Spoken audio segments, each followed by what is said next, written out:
Daniel Chen had been living alone in the Colorado mountains for 3 years now. His cabin sat tucked away among tall pine trees, miles from the nearest town. Most days he liked it that way. The silence felt safer than the noise of the world he had left behind. He woke up that November morning to frost covering his windows. The thermometer outside read 23 degrees, and the weather forecast warned of dropping temperatures by nightfall. Daniel pulled on his heavy coat and boots, then headed outside to chop wood. Winter was coming early this year, and he needed to be prepared. At 45, Daniel looked older than his years. His beard had grown thick and streaked with gray. His hands were rough from manual labor, nothing like they used to be when he worked in laboratories and wrote research papers. Those days felt like another lifetime. Back then, he had been Dr. Daniel Chen, a wildlife biologist whose work on mountain ecosystems was known across the country. He had a wife named Jennifer, a 7-year-old son named Michael, and a future that seemed bright and certain. Then came the accident. One icy road, one moment of lost control, and everything disappeared. Jennifer and Michael were gone in an instant. Daniel had been supposed to drive them that day, but he stayed late at work finishing a report. That decision haunted him every single day. He left his career, sold his house, and moved to this remote cabin where the only company was his own thoughts and the wildlife he once studied. By late afternoon, Daniel realized he was running low on supplies. He needed coffee, bread, and a few other basics. The drive to Pine Ridge, the closest town, took about 40 minutes on the winding mountain road. He did not enjoy going into town. People asked too many questions or looked at him with pity when they recognized him, but he had no choice today.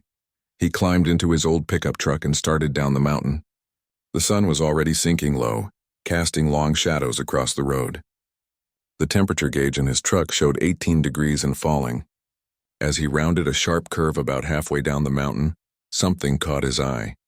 A car sat pulled off on the narrow shoulder, its hazard lights blinking weakly in the fading light. Daniel slowed down. Out here, a broken-down car in winter was not just an inconvenience. It was dangerous. He pulled up behind the vehicle and got out. Through the rear window, he could see movement inside. As he approached, he noticed the car was an older sedan, probably 10 years old, with a dented bumper and a broken taillight. He tapped on the driver's window. A young woman jumped, startled, then looked up at him with wide, frightened eyes. She cracked the window just an inch. "Are you okay?" Daniel asked, keeping his distance so he would not seem threatening. The woman looked at him carefully before answering. She appeared to be in her late 20s with dark circles under her eyes that spoke of too many sleepless nights. "My car broke down," she said, her voice shaking from cold. The heater stopped working about an hour ago. That was when Daniel noticed the 2 baby carriers in the back seat. 2 small children, maybe a year and a half old, were bundled in blankets. Twin girls from the look of it. They were not crying, but their lips had a slight blue tinge that made Daniel's chest tighten. "How long have you been here?" he asked, his voice sharper than he intended. "Maybe 90 minutes, the woman said. "I tried calling for help, but there's no signal up here. I was hoping someone would drive by." Daniel looked at the darkening sky. In another hour, it would be pitch black. The temperature was supposed to drop to -15 tonight. These children would not survive that, even with blankets. "I'm Daniel," he said, trying to sound less gruff. "I live up the mountain. Let me give you a ride into town." "There's a mechanic there." The woman hesitated. Daniel understood. He was a stranger, a rough-looking mountain man appearing out of nowhere. She had every reason to be cautious. "Look," he said, "I know you don't know me, but it's getting colder fast and those babies need to be somewhere warm. I'm just offering a ride to town. That's all." The woman bit her lip, looking back at her daughters. One of them whimpered softly. That seemed to make up her mind. "Okay," she said quietly. "Thank you. I'm Rachel. Rachel Morrison." Daniel helped her transfer the car seats into his truck. The twins were named Lily and Sophie, Rachel explained as she worked. They were 18 months old, and Rachel was a single mother trying to make her way to the next town over where her sister lived. She had gotten lost on these mountain roads, and then her car started making terrible noises before the heat cut out completely. When they reached Pine Ridge 20 minutes later, Daniel's worst fears were confirmed. The mechanic shop was closed, a sign in the window reading "Back Monday." It was Friday evening. "There's a motel," Rachel said hopefully, pointing down the street. Daniel shook his head. Pete closed that down 6 months ago. Couldn't make ends meet. The nearest motel is 2 towns over, about an hour's drive on these roads at night. Rachel's face fell. She pulled out her phone, scrolling through it desperately, but Daniel already knew what she would find. No signal. And even if there was, who would come out in this cold? He sat there for a long moment, his hands gripping the steering wheel. Every instinct told him to keep to himself, to stay isolated, to not get involved. But when he glanced in the rearview mirror and saw those 2 little girls bundled in their seats, he saw Michael. He saw his son's face, and he knew he could not drive away. "My cabin," he said finally. "It's warm. You and the girls can stay there tonight. In the morning, we'll get your car sorted out." Rachel turned to look at him, surprise and uncertainty mixing on her face. "I couldn't impose like that." "You're not imposing. It's practical. Those babies need warmth and safety. I have both." He paused. "I understand if you don't trust me, but I'm offering what help I can." Rachel looked at her daughters again. Lily was starting to fuss, her little hands pushing against the blanket. Sophie's teeth were chattering. Rachel closed her eyes for a moment, and Daniel could see her weighing impossible choices. "Okay," she whispered. "Thank you." The drive back up the mountain was quiet except for the occasional sound from the twins. Daniel's cabin looked small and dark as they pulled up, but smoke would soon be rising from the chimney. Inside, he quickly got the fire going stronger, while Rachel held both girls close to her. The cabin was simple. 1 bedroom, a main living area with a kitchen on one end and a small bathroom. Books lined makeshift shelves, and a desk in the corner held an old laptop and stacks of papers. Rachel noticed the turned-down picture frames on the mantel but said nothing. "The bedroom is yours," Daniel said, not looking at her. "I'll sleep out here on the couch. There are extra blankets in the closet." "We can't take your bed," Rachel protested. "Yes, you can." His tone left no room for argument. The girls need a proper place to sleep. As Rachel explored the bedroom with the twins, Daniel went to a storage chest he had not opened in 2 years. Inside were children's blankets he had packed away, ones that Jennifer had made when she was pregnant with Michael. He pulled them out, his hands shaking slightly, and brought them to Rachel. She looked at the blankets, at the careful stitching and bright colors, and then at Daniel. "These are beautiful," she said softly. Daniel did not answer. He just turned and went back to the kitchen to start making something for dinner. Later, as Rachel fed the girls and they began to warm up and smile, Daniel found himself watching from the kitchen. The sound of children's laughter in his cabin felt like both a knife wound and a healing balm. He had not realized how much silence can hurt until it was broken. Rachel caught him staring at one point. "Thank you," she said simply. "You probably saved their lives tonight." Daniel just nodded and turned back to the stove. He did not know how to tell her that maybe, just maybe, she was saving something in him too. Dinner that first night was simple but warm. Daniel made soup from vegetables and chicken he had stored, along with fresh bread he had baked 2 days earlier. Rachel settled the twins in the bedroom first, creating a safe sleeping space for them using pillows arranged on the floor. They were exhausted from the ordeal and fell asleep quickly. When Rachel returned to the main room, she found Daniel setting 2 bowls on the small wooden table. He had not said much since they arrived, and she wondered if he regretted his offer. But then he pulled out a chair for her, a small gesture that spoke of old manners and basic decency. "This smells wonderful," Rachel said, sitting down. Her stomach growled loudly, reminding her that she had not eaten since breakfast. Daniel sat across from her and started eating without ceremony. Rachel took a spoonful of the soup and felt warmth spread through her body. It was good, really good, and that surprised her. "You're a great cook," she said. "You learn when you live alone," Daniel replied, not looking up from his bowl. They ate in silence for a few minutes.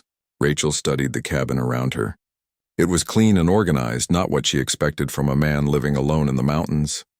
Books were everywhere, mostly scientific texts about wildlife and ecosystems. A pair of binoculars sat by the window. Weather instruments and maps covered part of one wall. "Can I ask what you do up here?" Rachel ventured carefully. Daniel paused, his spoon halfway to his mouth. "I monitor weather patterns and wildlife. Sometimes I send reports to the Forest Service. Mostly I just stay out of people's way." Rachel nodded, sensing there was much more to the story but not wanting to push. Instead, she told him about herself.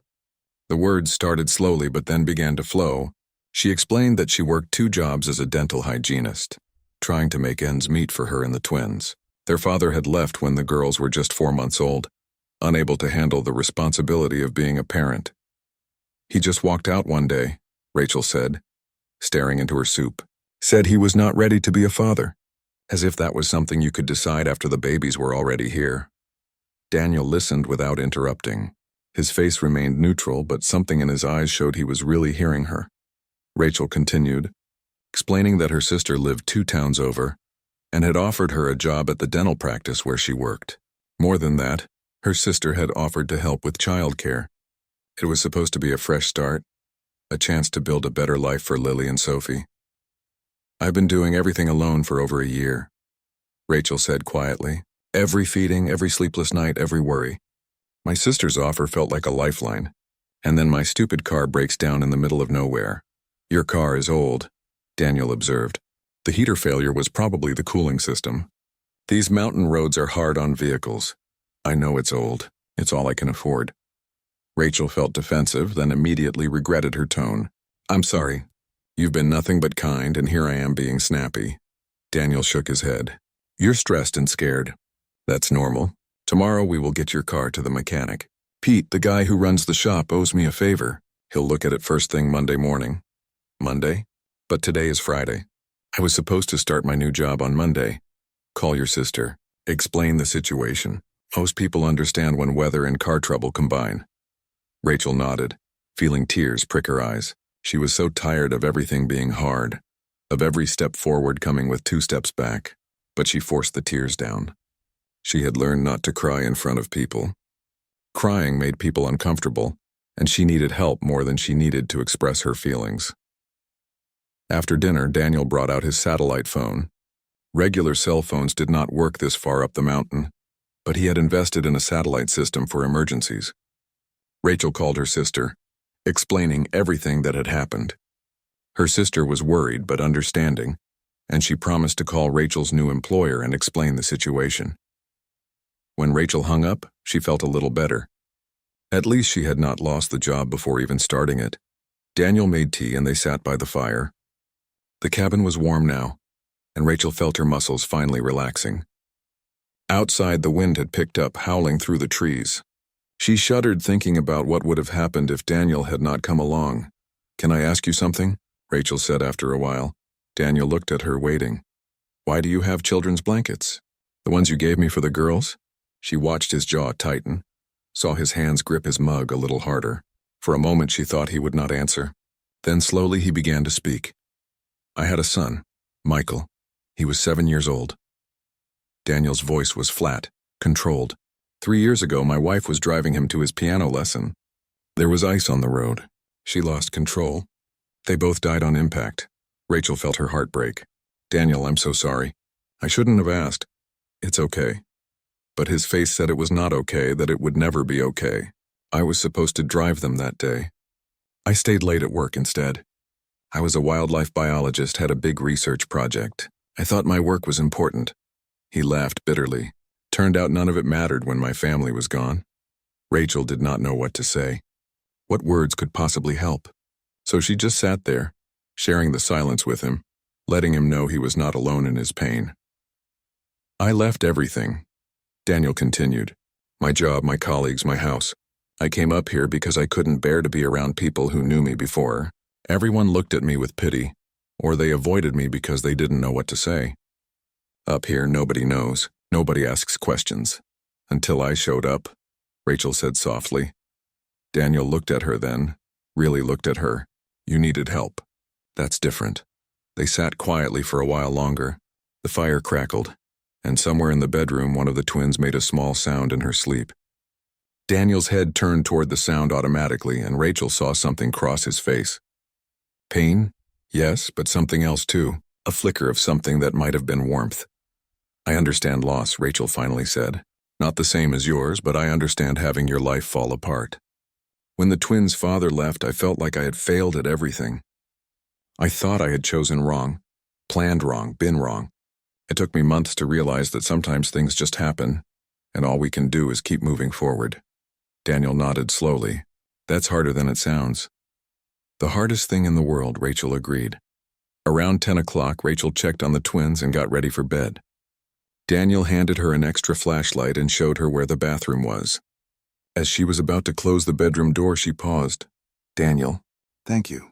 Not just for the shelter, but for sharing your story. I know that wasn't easy." He just nodded, already turning away to arrange his sleeping area on the couch. But Rachel could not sleep right away. She lay in Daniel's bed, listening to the wind outside and the soft breathing of her daughters beside her. She thought about the man in the next room, how he had suffered something unimaginable and chosen to isolate himself from the world. Yet when he saw someone in need, he had not hesitated to help. Around midnight, Rachel woke to the sound of crying, not from her twins but from the main room. She got up quietly and peeked through the doorway. Daniel was sitting on the couch, his head in his hands, shoulders shaking. She started to retreat to give him privacy, but then she saw the photograph he was holding. A professional family portrait showing a younger Daniel with a beautiful woman and a smiling little boy. Rachel's heart ached for him. She understood then that having them here, having children in his space, was both a gift and a torture for Daniel. She retreated silently to the bedroom and lay back down, tears running down her own cheeks for this broken man who still had enough kindness to help strangers. The next morning, Rachel woke to find Sophie standing up in her makeshift bed, pointing at the window. Rachel looked and gasped. During the night, snow had begun to fall. Not just a light dusting, but heavy, thick snow that already covered everything in white. She wrapped a blanket around herself and opened the bedroom door. Daniel was already up, standing by the window with a serious expression on his face. He turned when he heard her. "We have a problem," he said. "The weather forecast was wrong. There's a major storm system moving in faster than predicted. By this afternoon, we'll be completely snowed in. The road down the mountain won't be passable for at least 3 or 4 days. Rachel felt panic rising in her chest. 4 days? She could not stay here for 4 days. She had to get to her sister's house, had to start her new job, had to move forward with her life. But as she looked out the window at the swirling snow and heard the wind rattling the cabin walls, she knew she had no choice. They were trapped, and Daniel was the only thing standing between her children and the brutal mountain winter. "Okay," she said, trying to keep her voice steady. "Okay, we'll deal with it. Do you have enough supplies?" Daniel gave a slight smile, the first she had seen from him. "I'm a biologist who prepared for 3-year research expeditions in remote locations. Trust me, we have enough supplies." Behind Rachel, Lily started to cry and Sophie joined in. The twins were awake, hungry, and in a strange place. As Rachel went to comfort them, she saw Daniel's expression change. He looked torn between wanting to leave and wanting to stay. Finally, he cleared his throat. "I'll make breakfast," he said gruffly and disappeared into the kitchen. Rachel picked up both girls, holding them close. "It's okay, babies," she whispered. "We're safe here. Everything will be okay." But as the snow continued to fall outside and she heard Daniel moving quietly in the kitchen, she wondered if she was trying to convince her daughters or herself. By noon on the second day, the snow had piled up to nearly 3 feet outside the cabin. Rachel stood at the window, watching the white landscape while the twins played on the floor behind her. Daniel had found some old wooden blocks in a storage box and given them to the girls. They were stacking them and knocking them down with delighted giggles. Rachel had called her sister again that morning, explaining the situation. Her sister had been understanding, even laughing a little at Rachel's luck. "Only you would get trapped in a mountain cabin during a snowstorm," she had said affectionately. She promised to handle everything with Rachel's new employer. The job would wait. Daniel had been busy since dawn. He had shoveled paths from the cabin to the woodshed and to the generator. He had checked all his weather instruments and reported conditions to the Forest Service. Now he was at his workbench in the corner of the cabin, building something with wood and tools. Rachel watched him work, noticing the precise movements of his hands, the concentration on his face. This was a man who had once worked in laboratories, who had studied and written and taught. What was he doing now, hiding in the mountains? Sophie toddled over to Daniel, her little hand reaching up to grab his pant leg. Daniel froze, his whole body going rigid. Rachel started to get up to retrieve her daughter, but then something unexpected happened. Daniel slowly set down his tools and looked down at the little girl. "Hello there," he said quietly. Sophie smiled up at him and babbled something in her baby language. She held up one of the wooden blocks as if showing him her treasure. "That's a nice block," Daniel said. His voice was stiff, uncertain, like someone speaking a language they had almost forgotten. Lily, not wanting to be left out, abandoned her blocks and toddled over too. Soon both girls were at Daniel's feet, chattering away and showing him their toys. Rachel watched, barely breathing, as Daniel slowly lowered himself to sit on the floor with them. He picked up a block and stacked it on top of another one. The twins squealed with excitement and tried to copy him. For the next 20 minutes, Rachel watched this mountain man, this grieving father, play with her daughters. His movements were tentative at first, as if he was afraid of breaking something, but gradually something in him seemed to relax. He showed them how to build a tower. He made funny sounds when the tower fell down. And when Lily patted his bearded cheek with her small hand, Rachel saw his eyes close for a moment. Pain and something like peace crossing his face. When the twins finally lost interest and went back to their own play, Daniel stood up quickly. He did not look at Rachel as he returned to his workbench. But she had seen something important. She had seen that beneath his walls and isolation, Daniel was still human. He still knew how to connect. That afternoon, while the twins napped, Rachel decided to help with cabin chores. She insisted, despite Daniel's protests, that she was a guest. "If we're going to be stuck here for days, I'm not going to sit around being useless," she said firmly. As she cleaned the kitchen area, she noticed that Daniel's dishes were few, but well made. His cooking supplies were organized with the precision of someone who had lived in field camps. On a shelf, she found a row of journals filled with his neat handwriting. Weather observations, animal sightings, notes about the ecosystem. This man might have left his official career, but he had not stopped being a scientist. "You still do research," Rachel observed, pointing at the journals. Daniel looked up from the weather report he was reading. "Keeps my mind occupied.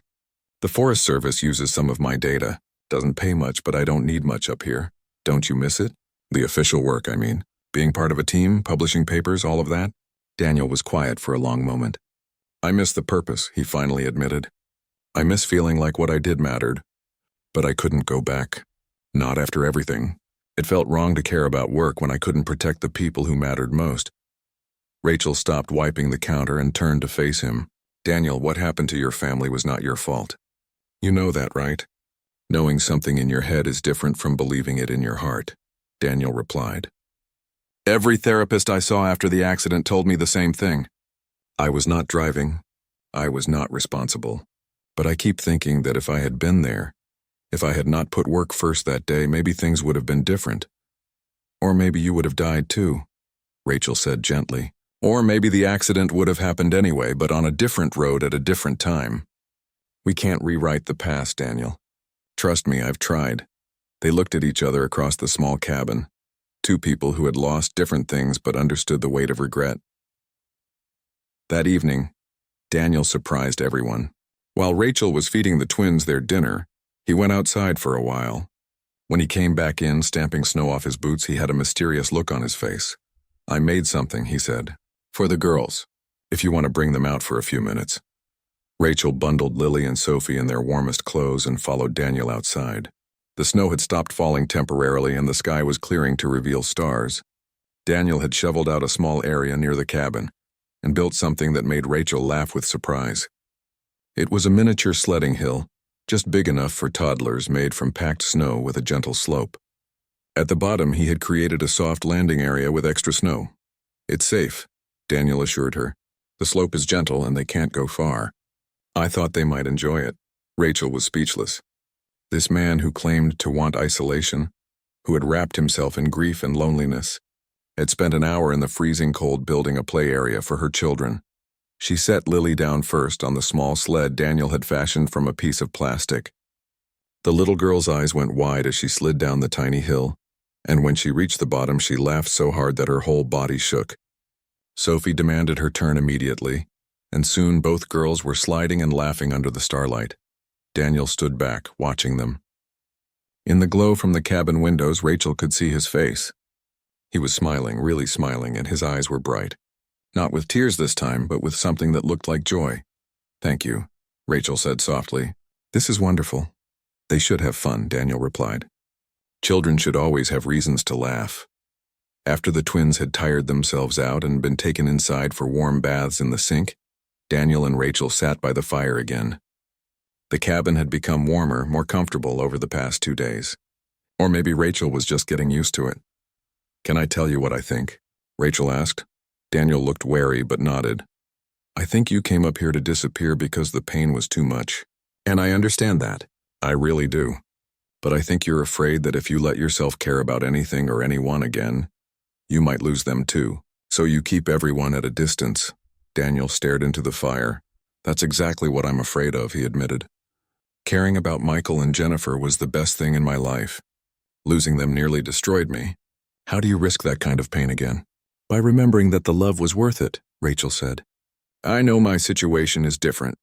The twins' father left by choice, which is its own kind of pain. But I learned something important. I can't protect my girls from every hurt in the world. All I can do is love them while I have them and teach them to be strong. You had 7 years with your son. That was real. That mattered. Don't let fear erase all the good parts." Daniel turned to look at her and she saw that his eyes were wet. "You're braver than I am," he said. "No," Rachel replied. "I'm just at a different stage of survival. You'll get there too." The next morning, Rachel woke to find something unusual. The bedroom door was cracked open, and she could hear voices from the main room. She got up quietly and looked out to see Daniel sitting on the floor with Sophie. The little girl had woken up early, and instead of crying in a strange place, she had apparently wandered out to find Daniel. He was showing her a picture book about animals. "This is a deer," he was saying, pointing at a picture. "They live in the mountains with me. Sometimes I see them outside my window in the morning." Sophie touched the picture with her finger and made a sound that might have been her attempt at saying deer. "That's right," Daniel said, and there was actual warmth in his voice. "You're a smart girl, Sophie." Rachel felt tears spring to her eyes. This was what Daniel had lost. These quiet morning moments with a child, teaching them about the world, watching them learn. And here he was, allowing himself to have it again, even if just for a few days. She must have made a sound because Daniel looked up and saw her watching. He looked embarrassed, like he had been caught doing something wrong. "She woke up," he explained unnecessarily. "I didn't want her to cry and wake you up." "It's fine," Rachel said, coming into the room. "It looks like she found a good teacher." Lily woke up shortly after and breakfast became a lively affair. The twins had grown comfortable with Daniel now. They babbled at him, shared their food with him, and pulled at his hands when they wanted attention. And Daniel, despite his initial resistance, was responding. Rachel saw him relax a little more each hour, saw him remember how to interact with children. After breakfast, while the snow continued to pile up outside, Daniel brought out his old research materials. He had photographs from his fieldwork, images of mountain wildlife and ecosystems. He sat on the floor with the twins and showed them pictures of bears, elk, eagles, and foxes. "This is their world," he told them, even though they were too young to understand. "We share the mountain with them. That's why we have to be respectful and careful." Rachel watched from the kitchen where she was washing dishes. She realized that Daniel was not just passing time. He was teaching, something he clearly missed. His voice took on a different quality when he talked about his research. He became animated, passionate, more like the man he must have been before tragedy struck. That afternoon, while the twins napped again, Rachel decided to be bold. She had noticed Daniel's old laptop on his desk, surrounded by papers. While he was outside checking on something, she looked at the papers. They were research notes, observations about climate change effects on mountain ecosystems. The work was detailed, scientific, and clearly important. When Daniel came back inside, she confronted him gently. "You're still doing important research," she said. "These notes, these observations, someone should see them. The Forest Service isn't enough." Daniel shook his head. "That part of my life is over." "Why?" Rachel challenged. "Because you think you don't deserve to do work you love? Because suffering means you have to punish yourself forever? You don't understand," Daniel said, his voice rising slightly. "Then explain it to me," Rachel pushed back. "Make me understand why a brilliant scientist should waste his knowledge and passion hiding in the mountains." They stared at each other, tension crackling in the air. Then Daniel slumped, the fight going out of him. "Because if I go back to that world, I have to face who I was before," he said quietly. I have to face the man who thought his work was more important than driving his family. I have to face all the colleagues who knew Michael, who watched him grow up at department parties. I can't do it, Rachel. I'm not strong enough. Rachel moved closer to him. Maybe you don't have to go back to that world exactly. Maybe you can find a new way to use what you know. One that honors both your past and your present. Daniel did not respond, but she could see he was thinking about it. She left him alone with his thoughts and went to check on the twins. That night, as Rachel was putting the girls to bed, she heard Daniel on the satellite phone. He was calling someone, his voice formal and careful. She tried not to eavesdrop, but the cabin was small. Dr. Harrison, this is Daniel Chen. Yes, it's been a long time. I was wondering if the consulting position you mentioned a few years ago might still be available. I'm thinking about returning to work, at least part-time. Rachel smiled as she tucked the blankets around her sleeping daughters. Something was changing in this cabin.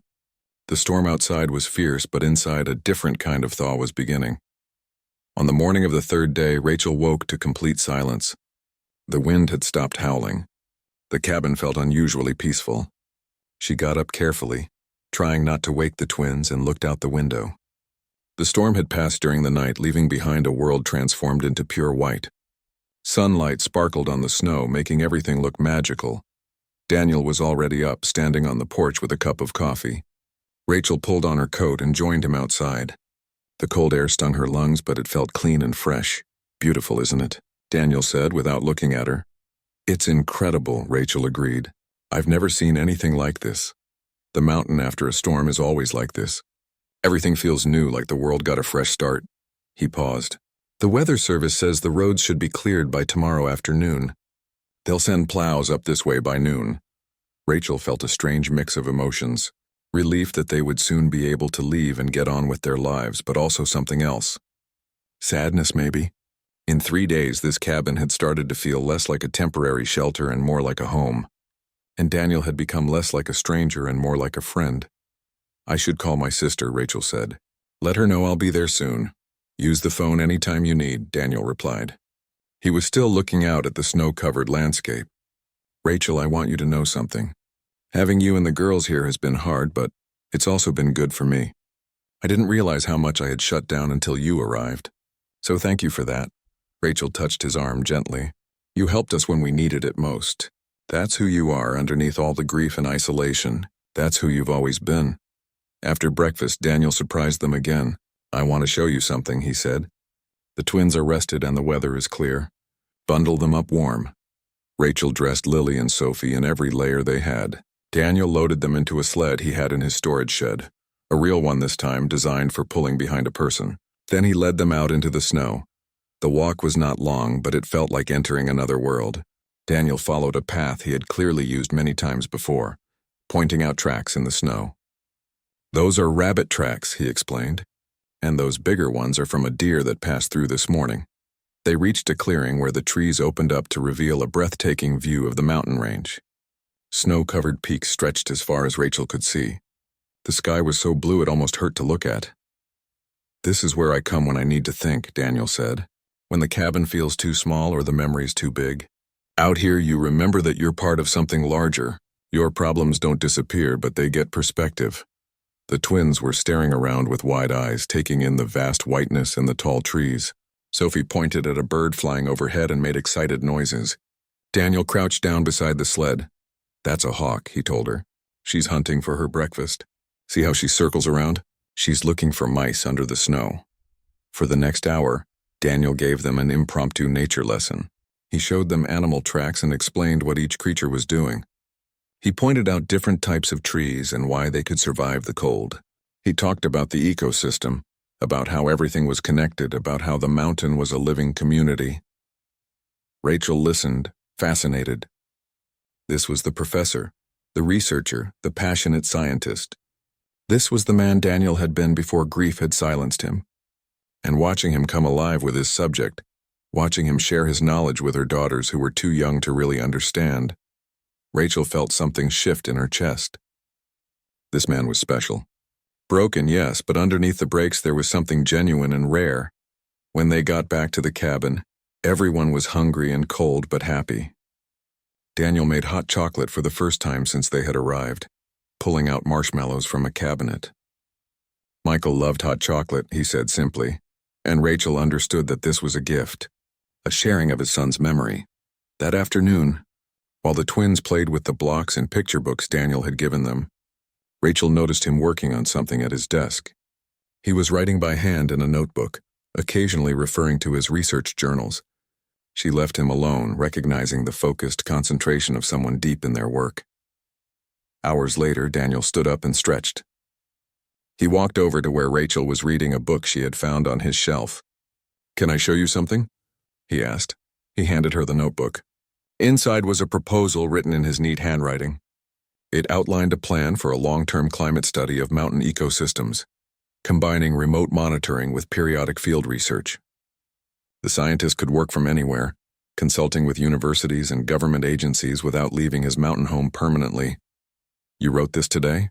Rachel asked, impressed. "I've been thinking about it since last night. After my phone call with Dr. Harrison, I couldn't sleep. I kept thinking about what you said, about finding a new way to use what I know. This could work. I could do meaningful research again without giving up the peace I found up here." "Daniel, this is wonderful," Rachel said, reading through the proposal. "You have to submit this." "I'm nervous," he admitted. "I've been away from that world for 3 years. What if I'm not good enough anymore?" "That's fear talking, not reality," Rachel said firmly. "Look at these notes, these observations. You've been doing important work all along. You just need to share it with the right people." Daniel sat down heavily, looking at the notebook in Rachel's hands. "You've been here 3 days and you've turned my life upside down," he said, but he was almost smiling. "Sometimes we need someone from outside to show us what we can't see ourselves," Rachel replied. That evening was different from the previous ones. There was an energy in the cabin, a sense of possibility. Daniel played with the twins before bedtime, making them laugh with silly faces. He read them a story from one of his old books, doing different voices for different characters. Rachel watched from the kitchen, her heart full of emotions she had not expected. After the girls were asleep, Daniel did something he had not done before.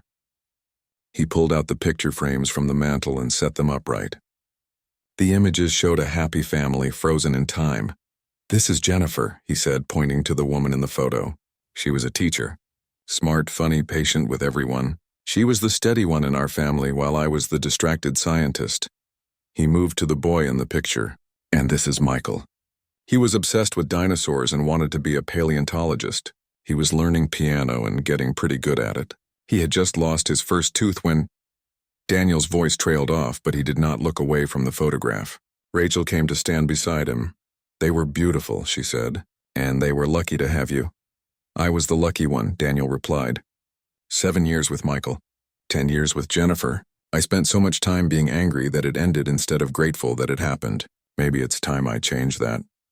They stood together looking at the pictures. Then Daniel carefully placed them back on the mantel, facing forward this time. It was a small gesture, but Rachel understood its significance. He was letting his family back into his daily life. Not as painful secrets to hide, but as cherished memories to honor. "Can I ask you something?" Daniel said suddenly. "What are you afraid of?" The question caught Rachel off guard. "What do you mean?" "You've been asking me hard questions for 3 days. Now I'm asking you, what scares you about your new life?" Rachel thought about it, really thought about it. "I'm afraid of failing my daughters," she finally said. "I'm afraid that doing everything alone means I'll mess something up. I'm afraid that I'll look back or would see Daniel standing in the snow, his hand raised in farewell. The twins were already waving at him, calling out, "Dan, Dan," in their small voices. As she drove down the mountain road, Rachel looked in her rearview mirror. Daniel stood there until she turned a curve and he disappeared from sight. She wiped tears from her eyes and focused on the road ahead. The drive to her sister's house took 2 hours. Her sister, Patricia, rushed out to meet them as soon as Rachel pulled up. She helped get the twins out of the car, exclaiming over how big they had gotten in the week since she had last seen them. "I was so worried about you," Patricia said, hugging Rachel tight, stuck in a mountain cabin with a stranger during a blizzard. "Are you okay? Were you scared?" "I was scared at first," Rachel admitted. "But Daniel was kind. More than kind. He was exactly what we needed when we needed it." Over the next few days, Rachel settled into her sister's house and started her new job. The work was good, her co-workers were friendly, and having her sisters help with the twins made everything easier. But every night Rachel found herself thinking about the cabin on the mountain and the man who lived there. She called Daniel after the first week, using the number he had given her. He answered on the second ring. "Rachel, is everything okay? Are the girls all right?" "We're fine," she assured him quickly. "I just wanted you to know we got here safely and things are good. How are you?" They talked for an hour. Daniel told her that Dr. Harrison had loved his proposal and wanted to set up a consulting arrangement. He had also visited his sister and met his nieces for the first time. "They're 8 and 10, he said. "I missed so much of their lives, but they were excited to meet me, especially when I told them about the mountain and the wildlife. I'm going to teach them about ecology this summer." "That's perfect," Rachel said, her heart swelling with happiness for him. "You're going to be an amazing uncle." "I learned from watching you be an amazing mother," Daniel replied. They talked every week after that. Sometimes it was just for a few minutes, other times for an hour or more. Daniel sent pictures of the mountain in different seasons. Rachel sent pictures of the twins playing with the miniature habitat, learning the names of animals. 6 weeks after they left the cabin, Rachel received a package. Inside was a letter and several items. The letter was in Daniel's handwriting. "Dear Rachel, Lily, and Sophie," it began. "I wanted you to know that I took your advice. I started volunteering at the elementary school in Pine Ridge, teaching science to kids once a week. It's hard sometimes being around children Michael's age, but it's also healing. I'm remembering all the good parts of being a father, not just the loss. I'm also working with a therapist again, not because something is wrong, but because I want to keep moving forward. She says what you already told me, that grief doesn't have a finish line, but that doesn't mean we can't live full lives anyway. I'm enclosing some books about nature for when the twins are older. And a picture I found while cleaning out my storage. It's Michael at his piano recital, right before the accident. I want you to have it because you're the reason I can look at it now without only feeling pain. I see joy in it too. My son was happy. He lived a good life even if it was too short. Thank you for everything. Come visit the mountain when the weather is warm. I have so much more to show the girls. And you too. Your friend Daniel." Rachel held the letter to her chest, tears running down her cheeks. She looked at the photograph of Michael, saw the proud smile on the young boy's face, and understood the gift Daniel had given her by sharing it. 3 months after their first meeting, on a bright spring day, Rachel loaded the twins into her car again. This time she knew exactly where she was going. She had told Daniel she was coming and he had sounded genuinely excited on the phone. The drive up the mountain was beautiful. The snow had melted, revealing green meadows filled with wildflowers. When she pulled up to the cabin, Daniel was waiting on the porch. He looked different. The heavy weight of grief that had hung on him was lighter now. He still carried it, she could see, but it did not crush him anymore. The twins saw him and started bouncing in their car seats, calling his name. Daniel came down to help get them out, and they ran to him with open arms. He caught them both, lifting them up, laughing at their excited chatter. "They've gotten so big," he said to Rachel. 3 months makes a big difference at their age," she replied, smiling. Patricia had come along for the visit, curious to meet the man her sister talked about so often. Daniel welcomed her warmly, showing them all around his property. The mountain was alive with spring. Birds sang in the trees. Daniel pointed out animal tracks and plants, falling easily into his teaching mode. They stayed for the whole day. Daniel showed the twins real deer from a distance. He let them help him feed the birds. He took them to the clearing where the view stretched for miles. And he talked to Patricia about his consulting work, his volunteer teaching, his plans for the future. "You're good for her," Patricia told Daniel quietly while Rachel was changing one of the twins. "She's different since she met you. More open. Less afraid." "She's good for me too," Daniel replied. "She reminded me that life goes on, whether we're ready or not, and that the people we love would want us to keep living, not just surviving." As the sun started to set, Rachel knew they needed to leave. The drive back would take time, and the twins needed to get home for bed. But saying goodbye was easier this time because she knew it was not forever. "Come visit us next month," she told Daniel. "We're having a birthday party for the girls." "They'll be too. You should be there." Daniel looked surprised. "Are you sure? I'm practically a stranger to your family." "No, you're not," Rachel said firmly. "Your family. The kind we choose. Please come. I'll be there, Daniel promised, and he was. A month later, Daniel drove down from his mountain to the small house Rachel shared with her sister. He brought hand-carved wooden toys for the twins, one for each of them.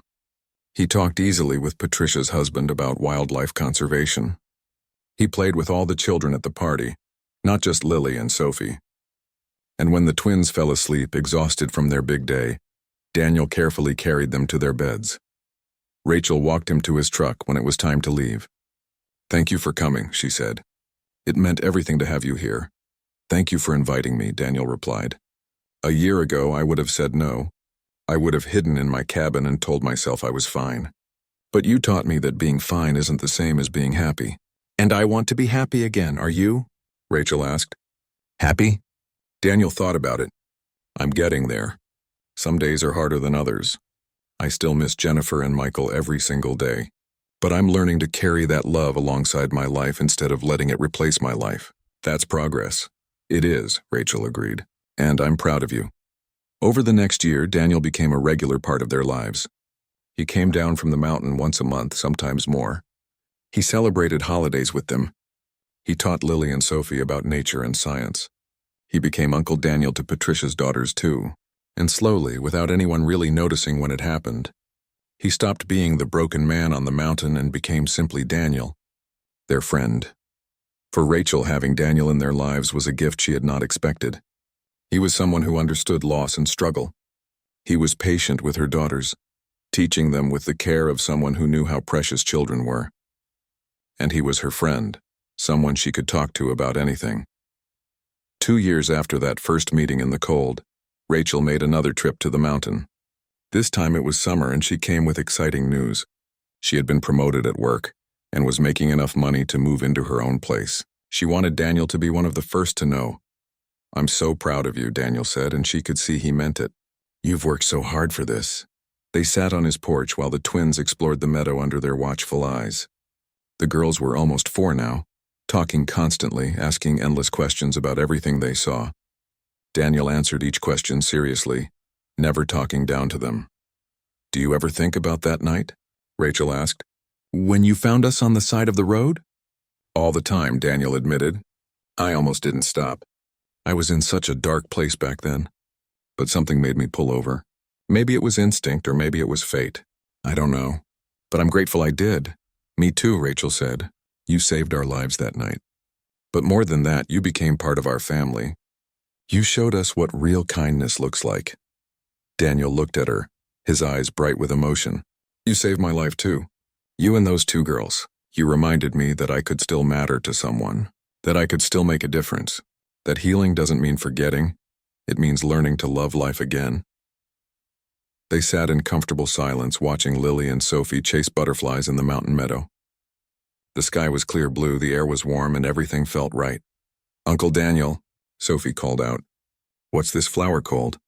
Daniel got up and went to show her, his voice patient as he explained about mountain wildflowers. Rachel watched him. This man who had been drowning in grief and isolation, now fully engaged with life again. She thought about the journey they had all been on together. That night, after a simple dinner at the cabin, Daniel gave the girls a new addition to their miniature habitat. He had carved a family of elk with 2 babies. "The babies are learning from their parents," he explained to Lily and Sophie. "That's how nature works. The older ones teach the younger ones everything they need to know." As Rachel drove away that evening, the twins waving goodbye from the back seat, she looked in her rearview mirror. Daniel stood on his porch waving back, a smile on his face. The cabin no longer looked lonely. It looked like a home.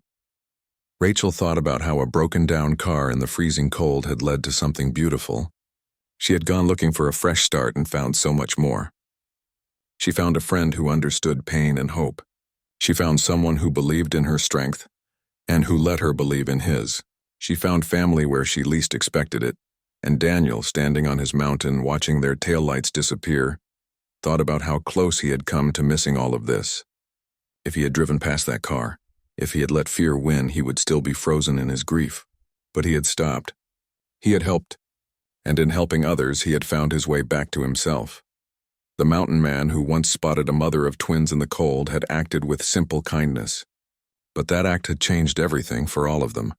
It proved that sometimes the people we help end up helping us just as much. It showed that healing comes from connection, not isolation. And it reminded them all that life, no matter how broken it seems, always has room for hope, for love, and for second chances.